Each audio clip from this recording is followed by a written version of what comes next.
ياستورب يخطط لاجتماع منفصل مع أشرف بن شرقي وإمام عاشور لعدم رضاه عن مستواهما الأخير، مطالبا بظهور مغاير في المواجهات القادمة. ترتيب المهاجمين: وفقا للإعلامي إبراهيم المنيسي، تصدر مروان عثمان المشهد كمهاجم أول، يليه محمد شريف، بينما تراجع الوافد الجديد كاموش للمركز الثالث بسبب سوء مستواه وسط تجاهل تام من الجهاز الفني له في التدريبات الأخيرة. خطة الصيف: الإدارة تضع المشرط على الميزانية، تخطط لضم مهاجم إفريقي وبديل لديانج، مع نية التخلص نهائياً من كريستو ورضا سليم وجرادي شار وأشرف داري لتوفير النفقات.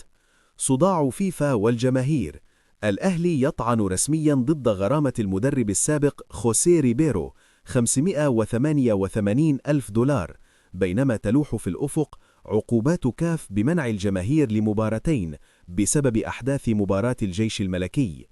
قمة مرتقبة: إقبال جماهيري تاريخي لجمهور الزمالك على مباراة بيراميدز القادمة، مع رصد مكافآت ضخمة من رجال أعمال زملكاوية لتحفيز اللاعبين للانفراد بالصدارة.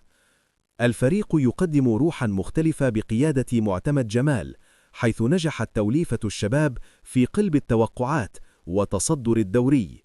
تحذير هيثم فاروق: طالب لاعبي الزمالك باللعب للفوز بالدوري فقط، واصفا نغمة المركز الثاني إنجاز بأنها سم في العسل لا تليق بقيمة النادي.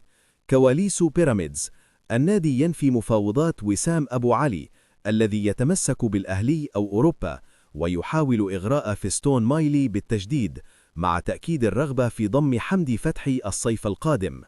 مكافآت البنك الأهلي: رصد مبالغ مالية للاعبين لضمان الاستمرار ضمن السبعة الكبار في مجموعة المنافسة على اللقب.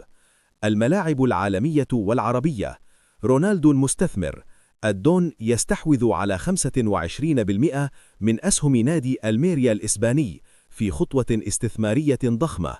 زلزال أسود الأطلس: تقارير تؤكد اقتراب رحيل وليد الركراكي عن المنتخب المغربي برغبته الشخصية، ومحمد وهبي هو المرشح الأقرب لخلافته. إصابة بنزيما: يغيب النجم الفرنسي عن صفوف الهلال لمدة أسبوعين بسبب شد في العضلة الضامة.